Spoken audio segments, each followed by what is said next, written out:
Komisi 4 itu bidang kesejahteraan rakyat, diantaranya membidangi pendidikan, kesehatan, kepemudaan utamanya. Warga masyarakat atau adik-adik kita yang mau sekolah di SMP negeri, dan sisanya yang nggak keterima di sekolah negeri, kita sudah siapkan skema pembiayaan untuk warga kurang mampu, meski sekolahnya di swasta tapi disupport secara pembiayaan oleh Pemkot. Hari ini kita masih ada kekurangan 2.600 guru dari total kebutuhan guru, total guru yang harus ada di Kota Bekasi itu masih ada 2.600 guru yang kurang. Disdik bersama kami di Komisi 4 membahas dan menskemakan ada istilah pemagangan mahasiswa pendidikan ya, di kampus-kampus yang kita kerjasamakan untuk mendistribusikan mahasiswa-mahasiswa yang sudah terbinanya untuk ikut mengabdi ngajar di sekolah-sekolah yang kita arahkan untuk dibuatkan balai latihan kerja di tingkat kecamatan agar meningkatkan skill pemuda-pemuda kita dalam rangka mereka link and match dengan kebutuhan-kebutuhan perusahaan yang ada sekarang. Karena di Kota Bekasi hari ini sudah banyak pergeseran industri.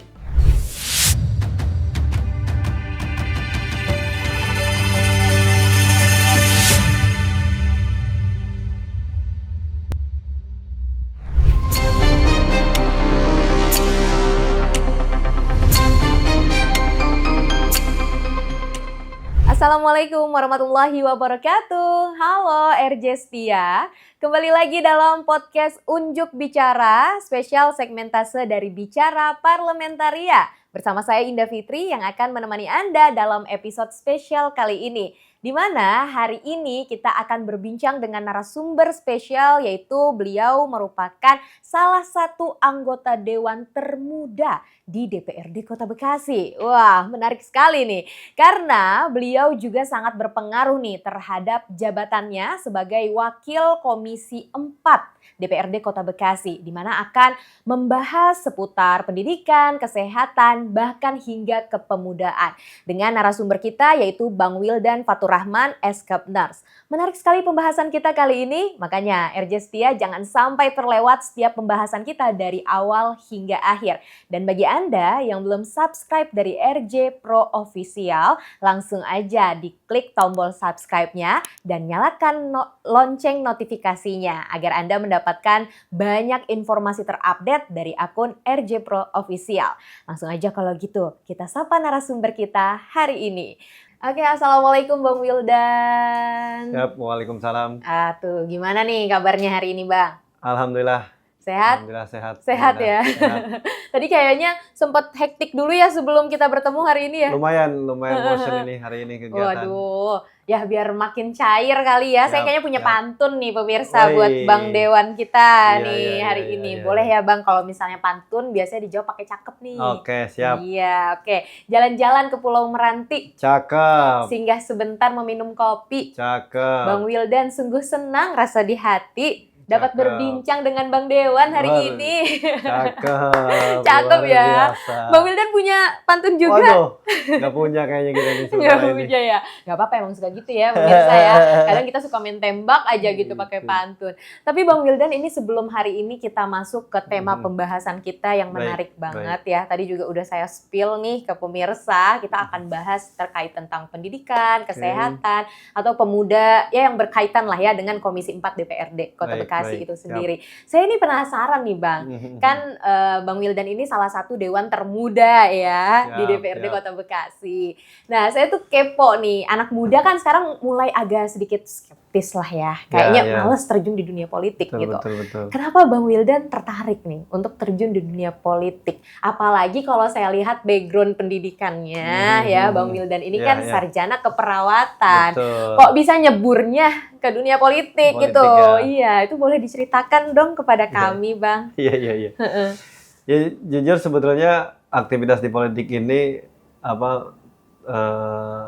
aktivitas lanjutan keterbentukan kepribadian ketika di sekolah gitu ya, sampai ke perkuliahan yang relatif saya seneng atau bahkan lebih jauhnya hobi di organisasi. Jadi berangkatnya dari situlah. Aktivitas hobi di organisasi makin gede kira-kira, makin dewasa kita makin serius nih organisasinya. Dari mulai organisasi sekolah, organisasi kemahasiswaan, sampai organisasi kemasyarakatan, sampai pada akhirnya di usia saya ke-24 tahun itu diajaklah oleh para tokoh untuk bergabung di PKB. Waktu itu 2018 umur saya masih 24 tahun. Gitu ya. Intinya kita motivasinya ingin bisa bermanfaat untuk orang banyak. Di sisi yang lain kita memang hobi berjejaring di organisasi. Oke, memang ya berarti ketika masa perkuliahan itu aktif di organisasi ternyata menjadi ini ya membentuk kepribadian Bang Wildan sampai saat ini. Betul, gitu sehingga itu, tertarik ya untuk iya. terjun di dunia politik. Tapi kan nih Bang, kan banyak ya fraksi-fraksi partai. Kenapa Bang Wildan tertariknya gabung ke fraksi PKB nih? Ke PKB ya. Di PKB saya kira hari ini terutama di Kota Bekasi itu salah satu partai yang sangat welcome untuk para generasi muda ya. Itu ditunjukkan dengan regenerasi struktur di partainya maupun penempatan untuk usia-usia muda terlibat dalam kegiatan-kegiatan kepartaian termasuk di pencalegan. Nah itu yang menjadi motivasi saya akhirnya masuk ke PKB. Bahkan hari ini rasa-rasanya pengurus partai di tingkat kota maupun di tingkat kecamatan-kecamatan kalau konteksnya Bekasi, yang kepengurusannya rata-rata under 40 itu di Kota Bekasi. PKB ketua DPC-nya masih di usia 30 tahunan. Gitu. Dan saya juga sama teman-teman yang lain itu rata-rata masih ya under 40 lah. Artinya kelihatannya kalau dengan seusia, walaupun aktivitasnya politik yang relatif serius, kira-kira kan akan bisa lebih cair lah diskusi-diskusinya. Benar. Plus jadi representasi pemuda juga, karena kan biasanya yang berjiwa muda-muda ini lebih kreatif, lebih banyak solusinya, ya kritis juga pastinya ya Bang Wildan ya. Wah ini ya tentunya bisa jadi motivasi juga sih bagi kita sebagai pemuda bahwa ya memang yang nantinya akan meneruskan demokrasi terus kepolitikan yang ada di Indonesia memang kita gitu kan, generasi muda saat ini. Nah kita masuk nih ke perannya ya Bang Wildan sendiri sebagai Wakil Ketua Komisi 4 ya DPRD Kota Bekasi. Mungkin boleh nih diberitahukan ya kepada masyarakat yang belum tahu kira-kira peran dari Komisi 4 DPRD Kota Bekasi itu apa aja sih Bang Wildan? Baik Mbak Indah. Ya, Komisi 4 itu satu dari 4 komisi yang ada di DPRD. Komisi 4 itu bidang kesejahteraan rakyat, diantaranya membidangi pendidikan, kesehatan, kepemudaan utamanya, gitu. Nah, Komisi 4 berperan tentu menjadi check and balance-nya pemerintah Kota Bekasi, melakukan penyusunan dan pengusulan perda-perda terkait bidang-bidang tersebut, mengevaluasi program-program kerja pemerintahan Kota Bekasi maupun menjadi penyalur aspirasi masyarakat di Kota Bekasi, terkhusus di bidang pendidikan, kesehatan, dan kepemudaan tadi. Oke, berarti memang lebih dekat ya dengan masyarakat Komisi 4 ini ya. Betul, bersentuhan langsung dengan masyarakat. Iya benar. Kebutuhan layanan dasar lah bisa dibilang. Iya. Nah dari sejauh ini gitu ya Bang Wildan, ini paling banyak gitu ya mengatasi permasalahan di bidang apa nih? Entah itu kesehatan atau pendidikan atau di bidang kepemudaan yang paling sering banyak masalahnya itu di Kota Bekasi apa? Saya kira belakangan ini misalkan itu tentu belum lama kita masih hangat suasana penerimaan siswa baru. Tentu itu ya juga menjadi concern di Komisi 4. Kalau bisa di ranking ya mungkin yang nomor 1 pendidikan tentu yang kompleksitas masalahnya luar biasa, kedua kesehatan, ketiga kepemudaan dan seterusnya. Oke, iya benar nih. Menarik nih yang tentang penerimaan siswa baru.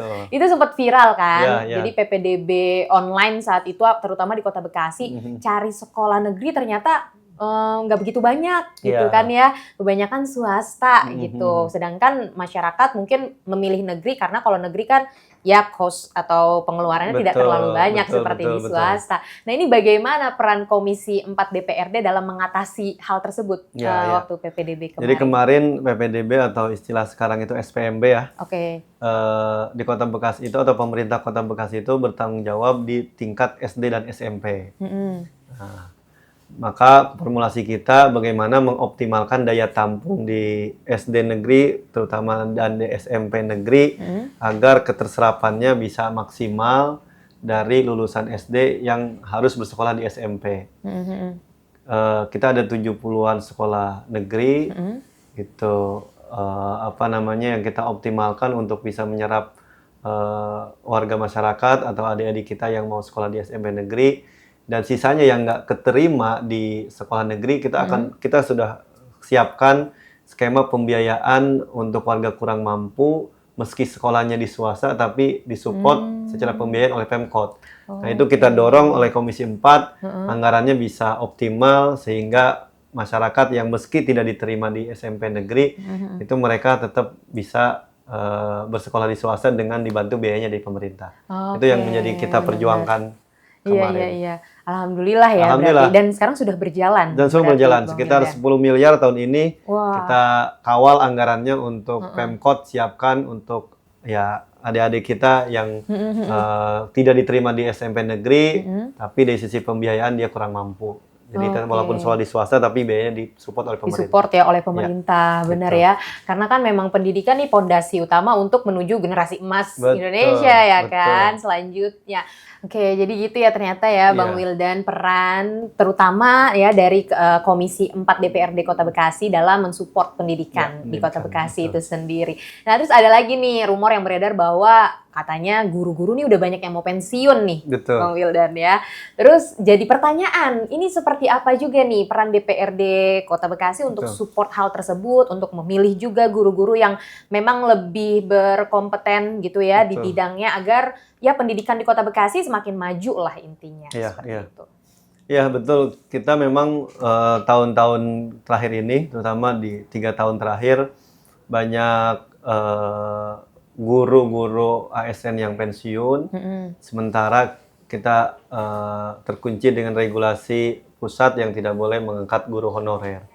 Nah, ini yang menjadi titik krusial, sehingga hari ini kita masih ada kekurangan 2.600 guru dari total kebutuhan total guru yang harus ada di Kota Bekasi, itu masih ada 2.600 guru yang kurang. Nah, ini terus kita berbenah, kita lakukan solusi-solusi alternatif agar percepatan bisa pemenuhan guru tersebut itu bisa kita lakukan.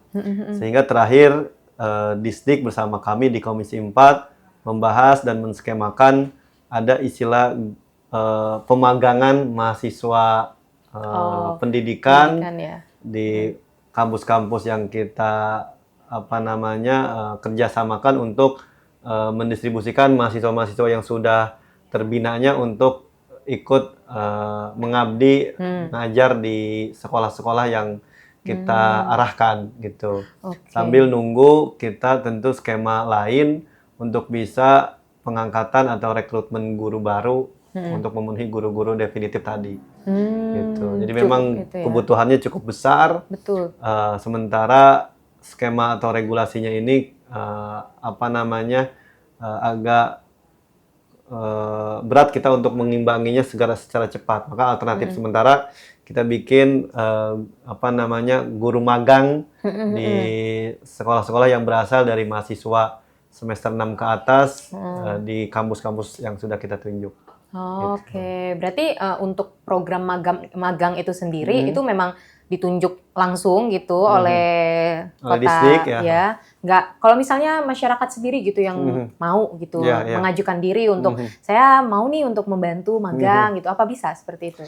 Itu saya kira sementara ini belum ada format itu, karena berangkat dari kehati-hatian kita agar format dari skema pemagangan ini betul-betul ada penanggung jawab yang utuh, sehingga kita bikin pintunya itu lebih tertib melalui kampus-kampus yang memang sudah diajak kerjasama. Karena kan kita nggak mau juga dengan skema magang ini nanti terpengaruhi juga kualitas proses pendidikannya. Betul. Ya kan, ada kepertanggungjawaban yang harus dievaluasi nantinya gitu. Sehingga polanya, skemanya meski statusnya magang, mereka tetap ada pertanggungjawaban yang kita kejar untuk kualitas pendidikan yang berlangsung. Oke, Gitu.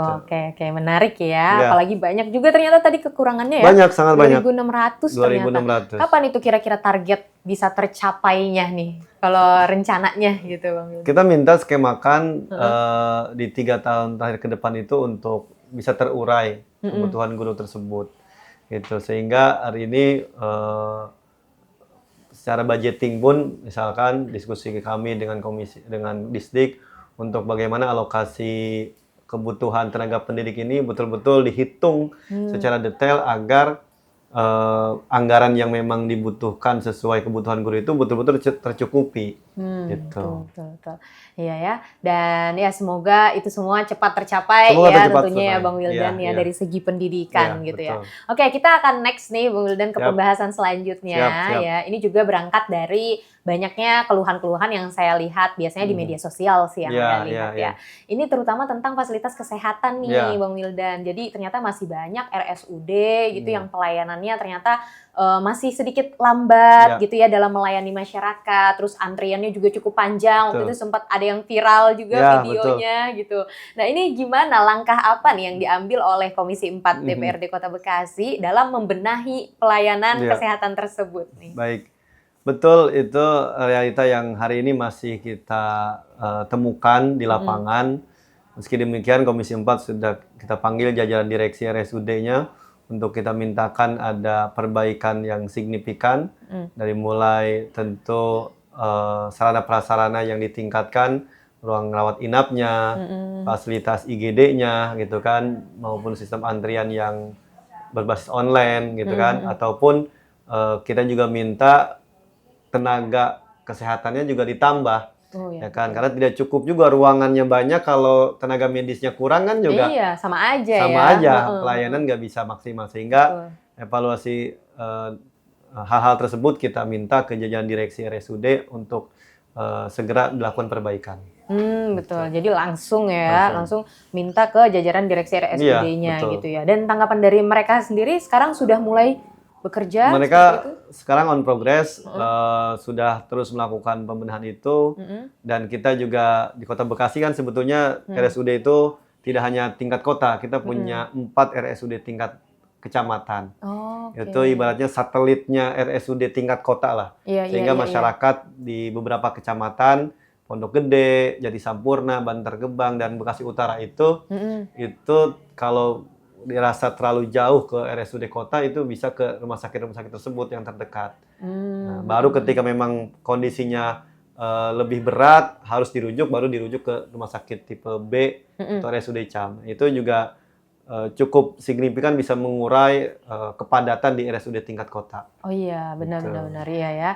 Berarti memang sudah banyak ya solusi-solusi dan juga langkah-langkah yang diambil oleh DPRD Kota Bekasi. Sebenarnya sih kadang kembali lagi ya ketertiban masyarakatnya juga. Kadang ada masyarakat yang mungkin memang di wilayah tersebut kurang tertib dalam mengantri gitu ya, sehingga mengakibatkan adanya masalah-masalah yang tadi gitu ya. Makanya diperlukan khusus nih pemirsa kerjasama antara warganya dan juga pemerintahnya, seperti itu. Oke, selanjutnya nih Bang Wildan sebagai representasi pemuda gitu ya, terutama di tingkat pemerintahan. Ini kan pemuda Bekasi ini terkenal sebagai orang-orang yang kreatif nih. Banyak pemuda Bekasi tuh yang memang mereka nih kreatif banget. Tapi ada kendala dalam mencari pekerjaan gitu ya. Jadi katanya walaupun Bekasi banyak orang yang kreatif, tapi pemudanya susah dapat kerja gitu. Banyaklah omongan seperti itu. Nah, gimana nih peran dari Bang Wildan terutama gitu ya, dan juga Komisi 4 DPRD Kota Bekasi ini dalam mengupayakan gitu ya tingkat pekerjaan gitulah ya bagi pemuda-pemuda di Kota Bekasi. Betul Mbak Indah. Itu yang kita soroti juga, bagaimana hari ini angka pengangguran terbuka di usia produktif Kota Bekasi sampai di angka hampir menyentuh di angka 8%. 7-8%. Nah, ini juga kita minta agar pemerintah menyiapkan skema untuk dibuatkan balai latihan kerja di tingkat kecamatan agar meningkatkan skill pemuda-pemuda kita dalam rangka mereka link and match dengan kebutuhan-kebutuhan perusahaan yang ada sekarang. Karena di Kota Bekasi hari ini sudah banyak pergeseran industri manufaktur di Bekasi, kota relatif semakin berkurang. Hari ini tuh maka pemerintah harus mengevaluasi agar kompetensi yang dimiliki oleh pemuda-pemuda yang masih belum bekerja ini betul-betul sesuai dengan kebutuhan pasar kerjanya. Jangan sampai juga teman-teman yang masih nganggur ini, ya kan, mereka siap untuk kerja tapi kompetensinya tidak sesuai juga dengan jurusan yang dibutuhkan. Nah, ini kita dorong agar balai-balai latihan kerja di Kota Bekasi bisa diaktifkan, dan juga kita minta untuk Pemkot bisa menghadirkan ya stimulasi terkait wirausaha pemuda gitu. Dari mulai pendampingan skill berwirausahanya, bahkan termasuk kita sudah minta agar juga disiapkan akses permodalan untuk para generasi muda yang mau memulai atau merintis usaha. Menarik gitu. ya, soalnya memang Gen Z sekarang ini mereka tuh banyak yang tidak mau bekerja di bawah tekanan. Betul, ya nggak sih? betul. Lebih kayak maunya bekerja dengan kreativitas mereka sendiri. Makanya tadi ada juga ya sistem permodalan tadi. Betul, berarti jatuhnya mendukung support UMKM. UMKM, gitu ya. terutama di kalangan pemuda ini. Iya, wah itu menarik ya. Apalagi di dunia kreatif juga pemuda sekarang banyak nih, betul. lebih banyak terjun ke bidang kreatif. Betul. Kita Komisi 4 sudah minta Dinas Pemuda Olahraga untuk juga membuat program terkait ya creative center maupun revitalisasi GOR di tingkat-tingkat kecamatan. Sehingga mereka punya ruang yang jelas dan representatif untuk mereka bisa mengekspresikan minat dan bakatnya, baik dari kesenian maupun di bidang olahraga. Dan ini tidak perlu jauh ke satu titik di satu kota, tapi kita dorong untuk ada di satu kecamatan, satu creative center maupun GOR tadi. Wah, ini menarik ya. Berarti sudah diberikan wadah ya, tentunya ya. Sudah disupport dan didukung, tinggal dimanfaatkan saja. Pokoknya ini kita biar kaum berbahan bisa lebih produktif kira-kira gitu ya. Biar nggak rebahan terus ya. Jadi jangan lagi ada alasan-alasan gitu di Bekasi susah untuk berekspresi atau bergerak, padahal sudah diberikan gitu wadahnya kan, seperti itu.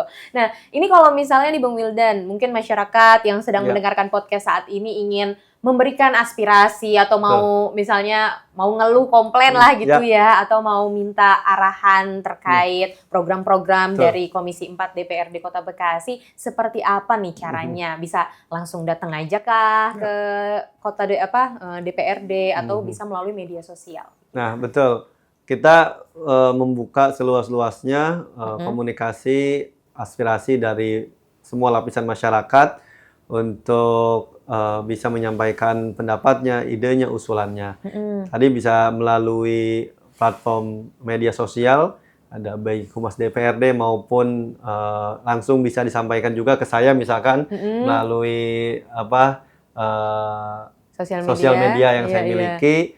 Jadi kita membuka ruang banyak untuk masyarakat bisa langsung menyampaikan aspirasinya, baik secara langsung maupun secara media sosial. Insya Allah kita tindak lanjuti. Wah, nah tadi kan udah sempat spill nih, Bang Wildan kalau punya media sosial sendiri, boleh di-spill deh apa nih media sosialnya? Nah, buat sahabat-sahabat podcast yang lagi nonton nih, follow dan ikuti ya media sosial saya.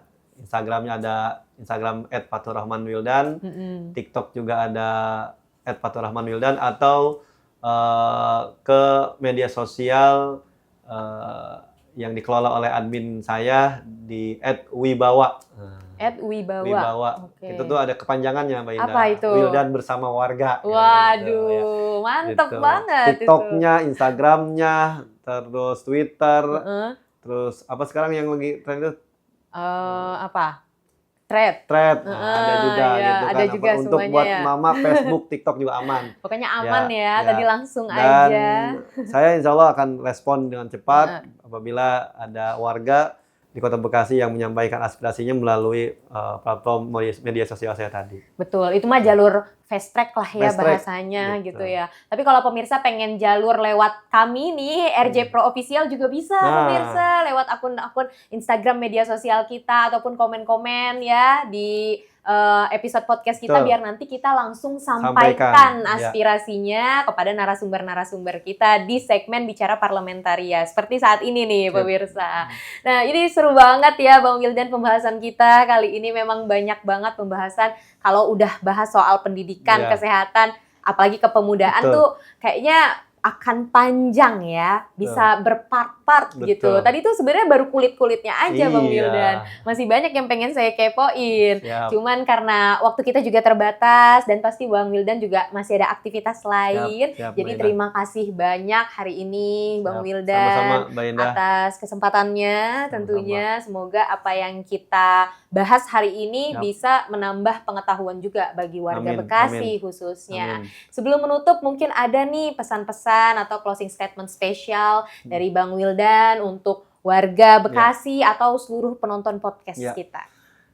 Ya, untuk semua penonton podcast hari ini, salam silaturahmi. Semoga semua senantiasa sehat selalu dan diberikan kesuksesan dalam segala aktivitasnya.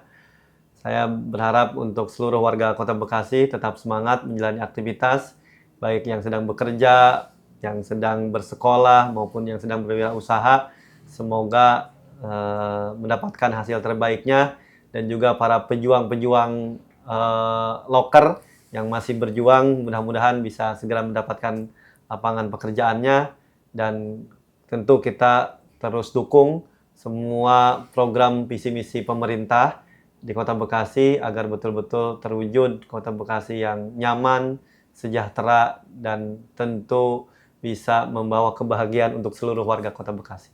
Amin. Oke. Mantap ya. Tadi closing statement-nya sekaligus didoain ya kita ya warga Bekasi. Oke, terima kasih Bang Wildan sekali lagi. Senang bisa berbincang dan semoga melanjutkan aktivitasnya kembali dalam keadaan sehat juga tentunya. Amin. Untuk itu pemirsa, terima kasih juga telah menonton episode spesial kali ini. Sampai jumpa di episode Unjuk Bicara Parlementaria berikutnya. Dan wassalamualaikum warahmatullahi wabarakatuh. Silakan boleh diminum dulu. Terima kasih Mbak Indah.